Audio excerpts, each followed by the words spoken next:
안녕하세요. 단독자TV의 단독자입니다. 이어서 성찰 2부 계속 이어가도록 하겠습니다. 전 시간에 여러 얘기 설명했죠. 중세적인 관점에서, 데카르트가 가지고 있었던 어떤 중세의 모습, 그러한 한계점이라고 보여질 수 있는 부분, 그리고 페일리 얘기하면서 시계가 있으려면 시계공이 있어야 된다. 그러나 완전한 시계라는 것은 모순된다라는 거죠. 무엇인가에 의해서 만들어졌다라는 것이 어떻게 완전해질 수가 있는가에 대해서 데카르트가 산과 골짜기에 대한 얘기를 하면서 얘기했죠. 그리고 그 산과 골짜기의 관념처럼 우리가 어떠한 사물이라는 것을 사유할 수 있다라는 것이 그 사물이 세계에 실제한다라는 것을 증명하는 것은 아니다. 실제라는 것을 실제성을 부여하는 것이 아니다라고 말씀드리면서 2부로 넘어왔는데, 성찰 3에 보시면은 이제 본격적으로 이제 신존재에 대해서 증명이 나가는데, 이 부분에 대해서 제가 좀 빈약하게 설명한 것 같아서 좀 더 추가를 해보도록 하겠습니다. 자, 이렇게 얘기를 해요. 내 속에 어떤 완전한 관념이 있다라고 칩시다. 완전한 관념이 있겠죠. 완전한 관념이라는 거는 이 완전함이라는 것에 대한 사유겠죠. 그죠? 여러분들도 사유하실 수 있죠. 완전함이 무엇인지 생각해 보세요. 사유할 수 있어요. 사유할 수 있죠. 그죠? 근데 데카르트는 이렇게 얘기해요. 내 속에 완전한 이러한 존재에 대한 관념이 있어서 이것과 나를 비교한다라는 거예요. 나를 비교. 데카르트는 이런 것들을 한마디로 이제 신이라고 보는 거죠. 이 신이라는 존재의 관념과 나를 비교하면서 이 완전함과 나를 비교하는 거예요. 완전함과. 그러면서 이제 나는 나의 결함을 알게 되죠. 결함을 알게 되는 거죠. 그쵸? 내가 뭐가 얼마나 부족한지 완전함과 비교하면서 이런 식으로 나는 나를 인정하게 된다라는 거죠. 데카르트는. 그죠? 이렇게 인정하는 게 만약에 아니면, 그러면 무언가가 나에게 결핍되어 있다라는 것, 이거를 우리가 어떻게 아냐는 거예요. 어떻게. 데카르트는 이렇게 존재의 증명을 또 이어갑니다. 다시 한번 말씀드릴게요. 내 속에 완전한 신이라는 존재관념이 완전함에 대한 것을 사유하게 해주지 않는다면, 이것과 나를 비교해서 내가 나의 결함을 찾아내지 않는다면 내가 나에게 뭐가 부족한지 어떻게 알 수 있는가라는 거예요.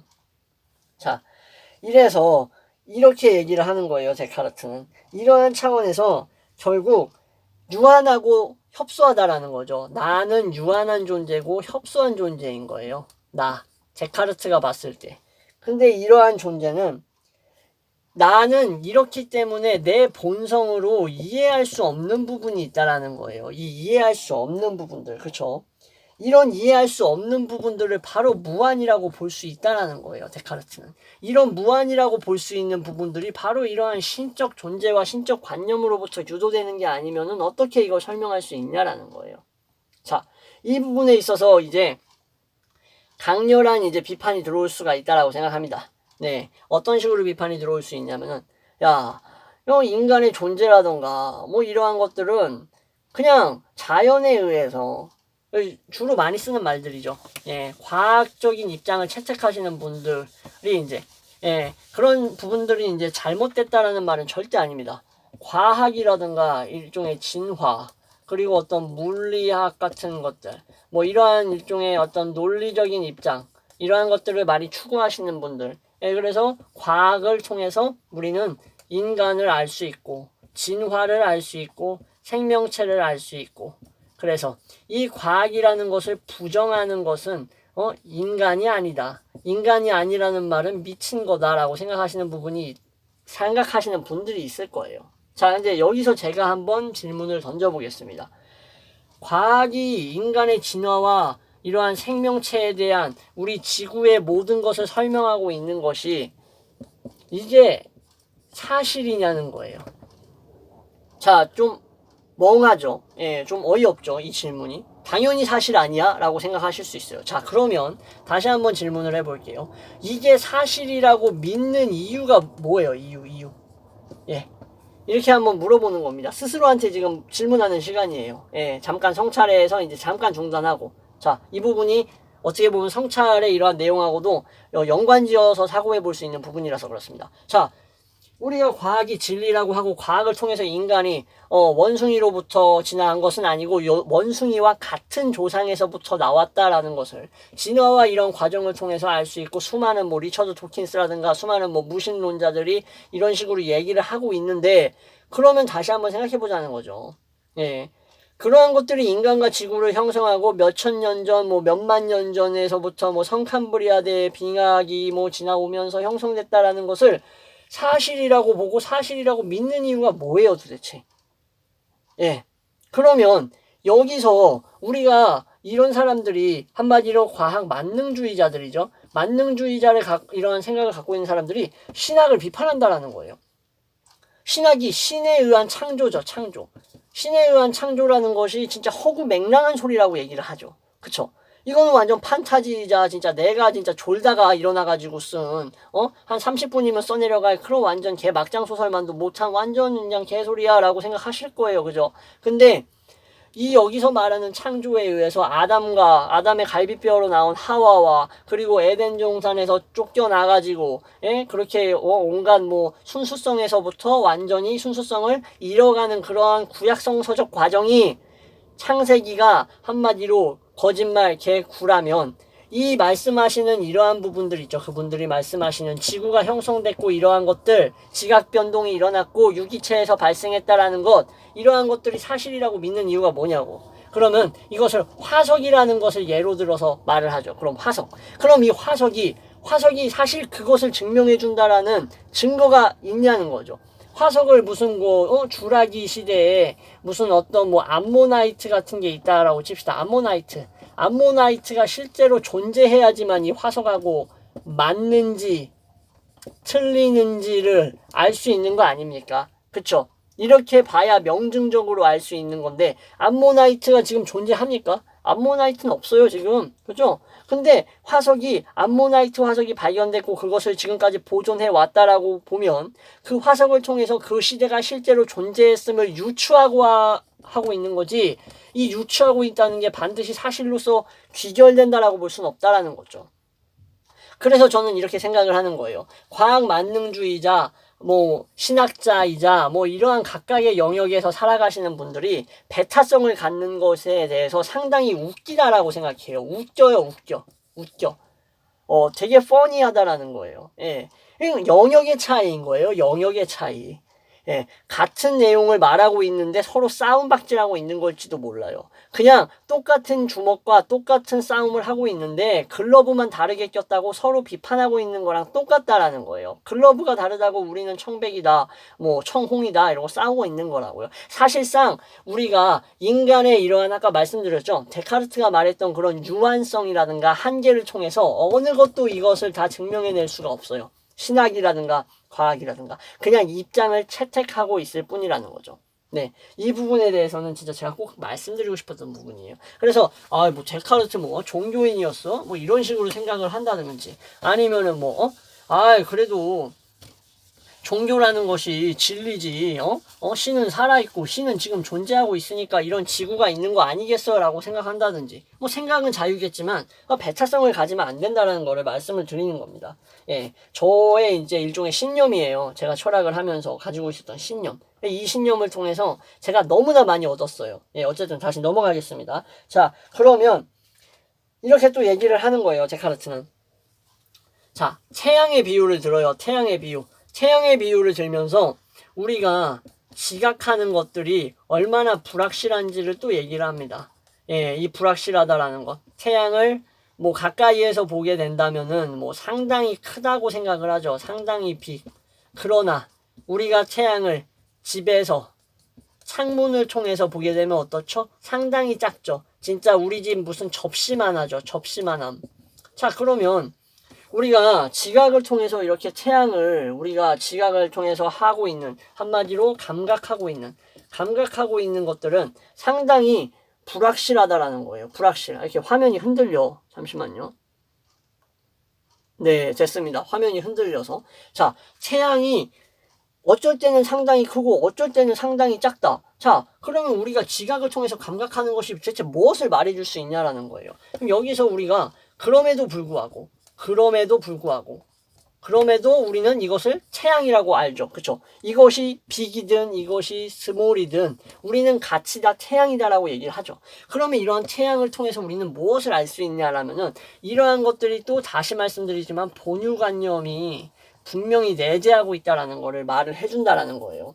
데카르트 같은 경우에는 그 영국이나 미국의 이러한 어떤 경험론적인 입장에서는 모든 것을 다 이렇게 이제 지각을 통해서 습득한다라는 입장을 가지고 있던 학자들이 있었어요. 근데 그것에 대한 아주 상당히 비판적인 관점으로서 이러한 예를 드는 거예요. 밀랍의 예를 또 들기도 해요. 밀랍의 예. 이 밀랍의 예. 예. 이 일부에서 이제 말씀을 드렸던 것 같은데, 예, 이 밀랍의 예. 이것처럼 태양의 예와 밀랍의 예는 상당히 이제, 뭐라 그래야 되지? 비슷한 맥락으로 이제 이어지고 가고 있는 거죠. 예. 그러니까 본질적인 이러한 어떠한 그러한 개념 같은 것들은 우리에게 존재하는 그 뭐라 그래야 될까? 신의 흔적이라고 보는 거예요, 데카르트는. 예, 이해가 되시죠? 정신에는 한마디로 신의 흔적이 들어있는 거예요. 신의 흔적. 예. 왜냐면은 우리는 신의 창조물이기 때문에. 상당히 거북하게 들리실 수가 있어요. 아니, 합리론자라면서. 합리론자라면서. 실제로 이런 얘기를 합니다. 중세의 흔적을 여전히 가지고 있다. 네. 이해가 되시죠? 네. 그리고 상상력과 뭐 이렇게 얘기를 뭐 드렸었고, 오성과. 자. 그리고, 자, 정말 중요한 이제 부분을 이제 말씀을 드리겠습니다. 오류가 어디서 생기는가요? 오류가 어디서 생기는가? 인간은 분명히 신이 창조했다면서 완전한 신이 창조했는데 왜 자꾸 오류가 생기냐? 이거 페일리 예를 들면서 말씀드렸죠. 시계는 완전할 수 없다라는 거 말씀드렸죠. 그쵸? 예, 그것과 다르게 또 오류가 어디서 생기는가를 데카르트가 성찰해서 얘기합니다. 자, 말씀드릴게요. 자, 진짜 이 부분은 진짜 메모하셔도 된다라고 생각합니다. 이게 성찰 4, 네 번째 성찰에서 나오는 건데 의지가 있어요. 인간의 의지라는 것을 간단하게 풀어드리면 뭐 먹고 싶고 자고 싶고 달리고 싶고 싸우고 싶고 하는 거 전부 다 의지예요. 일종의 정념과 관련된 부분이라고 이해하시면 돼요. 정념. 자, 이 의지는 진짜 이 부분은 진짜 감탄밖에 안 나와. 오성보다 넓은 범위에 미친다고 얘기를 해요. 이거는 철자 하나라도 틀리지 않고 얘기하기 위해서 제가 책을 보고 말씀드리겠습니다. 의지는 오성보다 넓은 범위에 미치는 거예요. 자, 이 부분 잘 생각해 봅시다. 우리가 오성으로 판단할 수 있는 부분들 있죠. 예, 뭐 윤리적인 부분이라든가 우리가 어떤 뭐 이렇게 감각하는 부분을 좀 뛰어넘어서 뭐 도덕적인 차원도 해석할 수도 있겠고, 그렇죠? 오성이라는 것을 통해서, 그죠? 자, 결국 의지라는 것은 오성보다 넓은 범위에 미친다라는 것은 우리가 의지를 오성의 한계 범위, 이 말 정말 중요합니다. 정말 중요해요. 우리가 우리의 의지를 오성의 한계 범위에 머물게 하지 않는다. 자, 이해되세요? 우리가 우리의 의지를 오성의 한계 범위에 머물게 하지 않고 내가 필연적으로 이해하지 못하는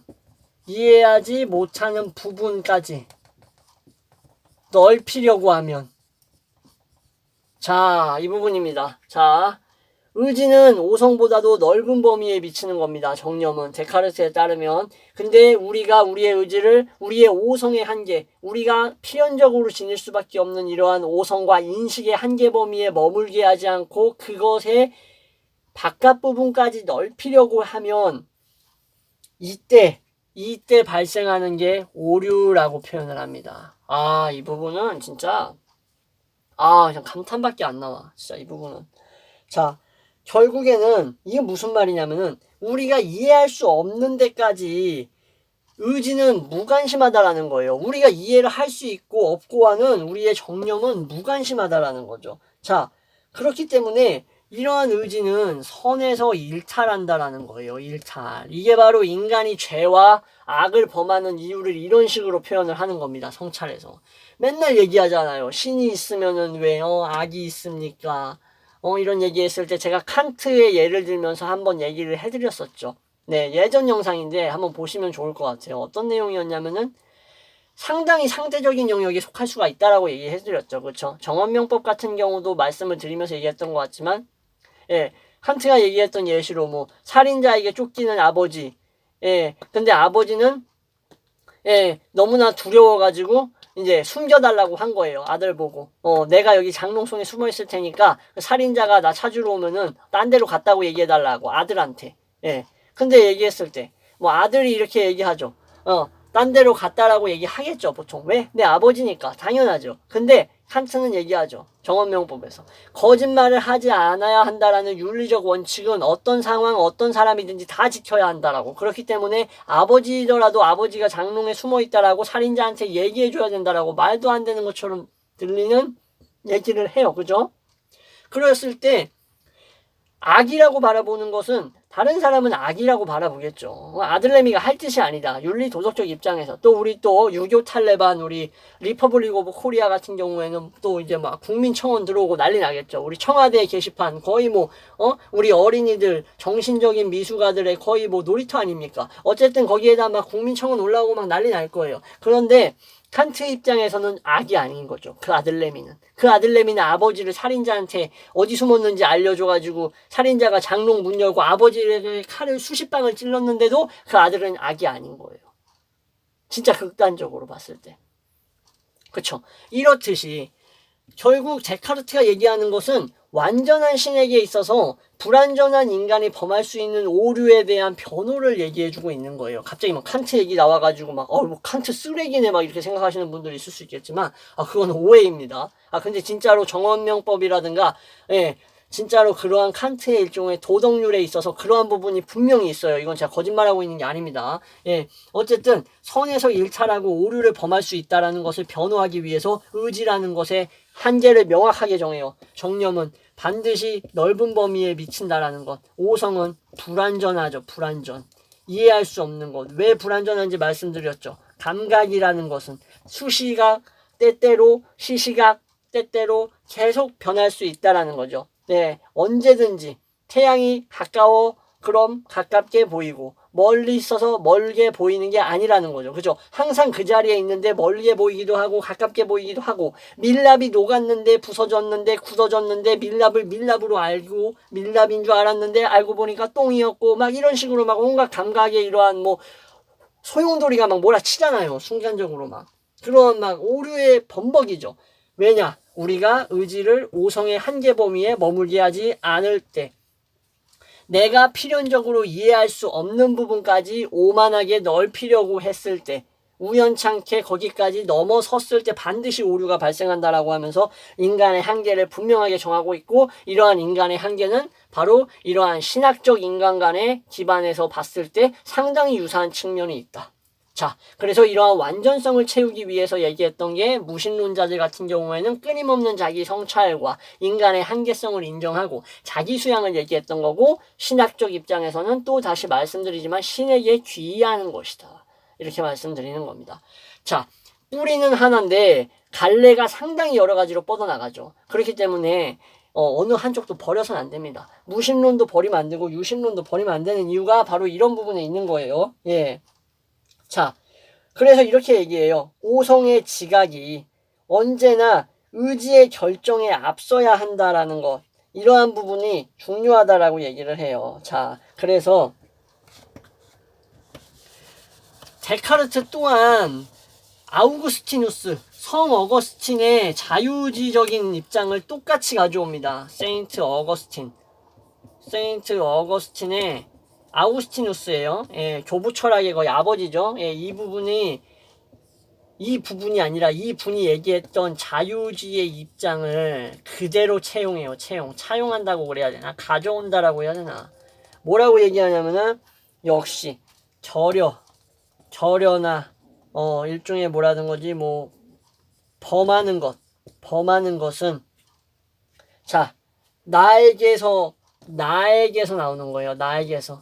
나의 활동에서 나오는 것이에요. 예, 잘못된 사용인 거예요. 자유의지의 잘못된 사용. 네, 자 잘못된 사용. 자, 그럼 또 여기서 또 이런 식으로 얘기가 나올 수가 있어요. 아니, 그럼 자유의지 주지 말지. 주지 말지. 왜 자유의지 줬어? 어? 자유의지 주지 않았으면 됐잖아, 신이. 어? 신이 자유의지 안 줬으면 된 거 아니야? 아니죠. 자유의지가 신성이라고 보는 거죠. 완전함이라고 보는 거죠. 자, 이렇게 얘기하는 거죠. 내가 할 수도 있고, 할 수 없고, 할 수 있고, 할 수 없고가 미정인 상태인 거죠. 한마디로. 그죠? 내가 악을 행할 수도 있고, 선을 알면서도 행할 수 있는 그런 갈림길에서 무엇이든지 선택할 수 있는 이러한 상태가 어떻게 보면은 완전성인 거지. 강제되어서 반드시 기계적으로만 행동해야 된다라는 것.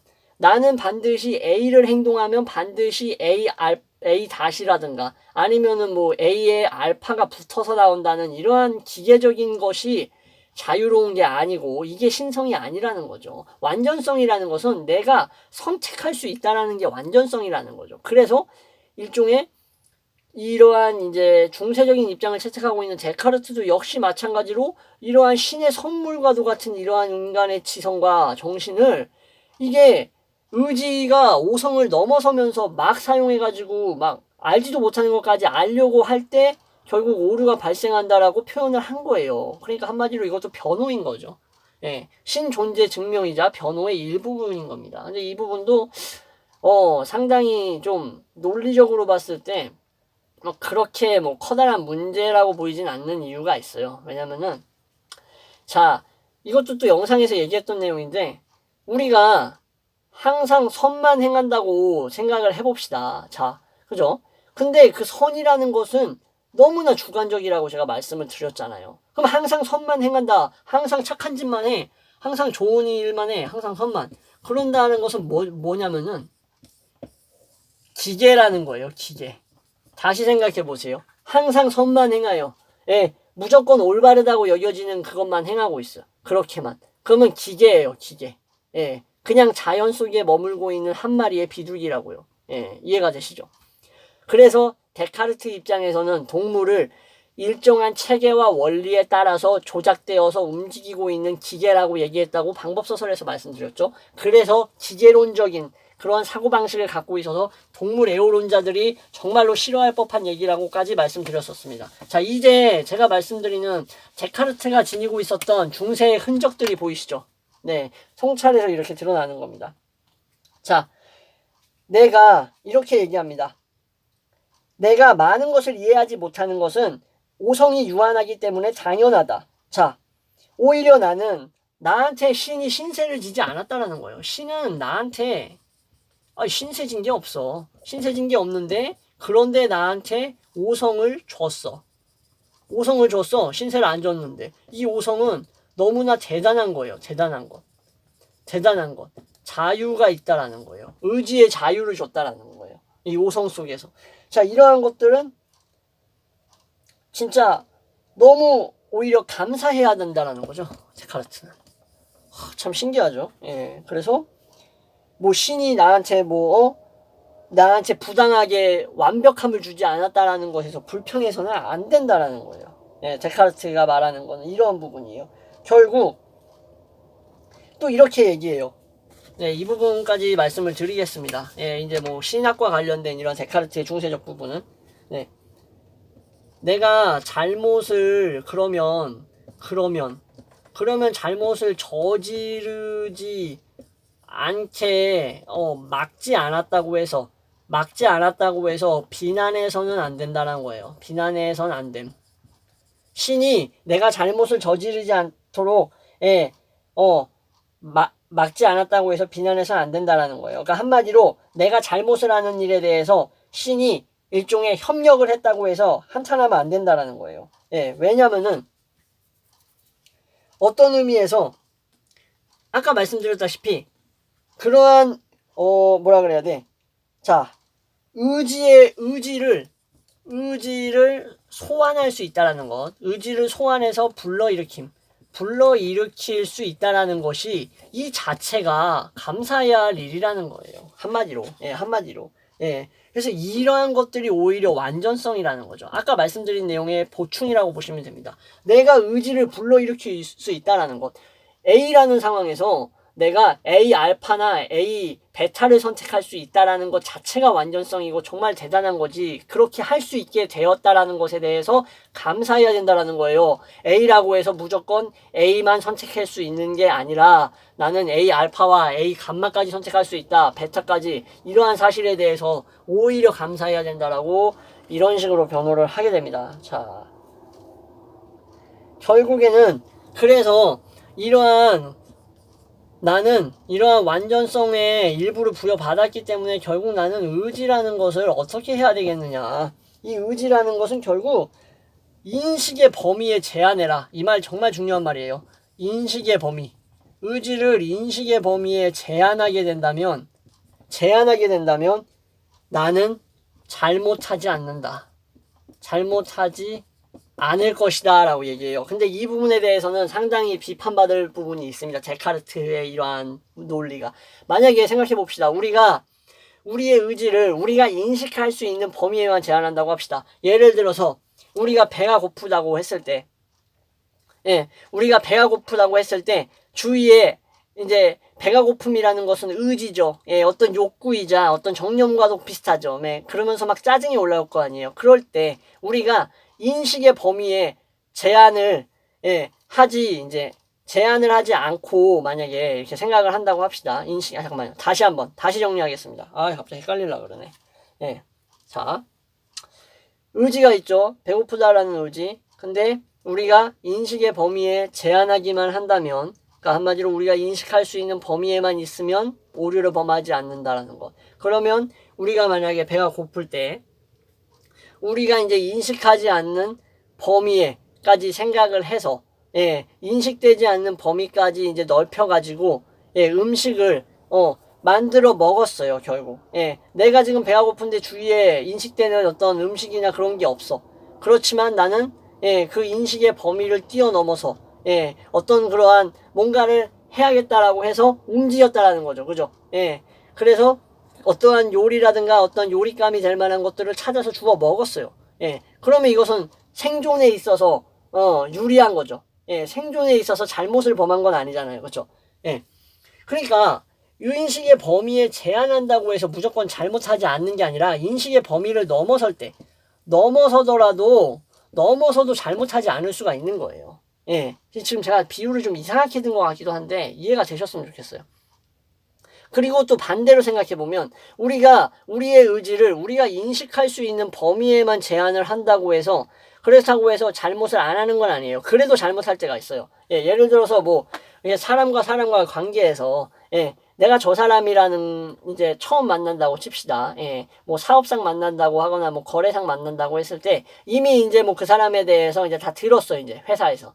저 사람은 어떤 스타일이고 어떤 협상가다. 그러니까 너가 이런 식으로 이제 좀 강하게 단도직입적으로 나오면 오히려 매력을 느낄 것이다라고 해서 그 인식의 범위에 둔 거예요. 그 사람을. 그쵸? 그리고 실제로 그러한 식으로 행동하는 것 같아요. 그죠? 그 인간이. 그래서 나는 그 사람을 인식한 그대로, 정말 저 사람은 일을 화끈화끈하게 하고 단도직입적으로 하는 걸 좋아하는 것 같다. 진짜로 나를 만나서 얘기할 때도 말을 진짜 본론 있는 거 결론만 딱딱딱 얘기한다. 좋아. 그럼 나도 본론을 얘기해야지 해서 본론을 얘기했어요. 근데 이 사람이 부담을 느껴. 아니 왜 갑자기 이 사람 갑자기 이거 무슨 거래 성사 되지도 않았는데 무슨 계약서까지 다 쓰고 서명하고 물품 이제 납입할 준비까지 하고 있네라고 생각을 할 수가 있죠. 그래서 거북해가지고 약간 방향을 틀었어요. 그러면 잘못한 거잖아요.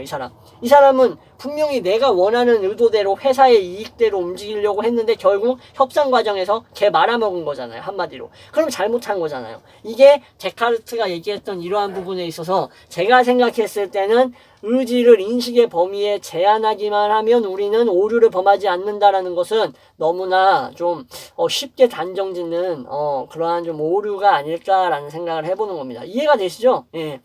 의지를 인식의 범위에 제한하는 건 중요해요.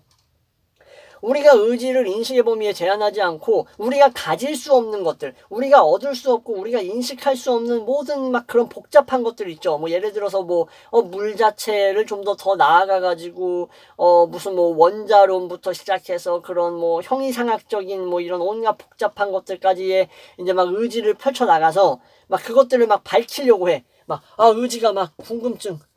궁금해. 미칠 것 같아. 막 진짜 알고 싶어. 그런데 알 수 없어요. 그러면은 막 어떡하지? 안 되겠다. 자, 나는 이것을 밝혀내고 싶고 궁금하니까 알아내고 싶다. 그래서 내가 생각하는 대로 쓰자 해서 논문 발표하면 어떻게 됩니까?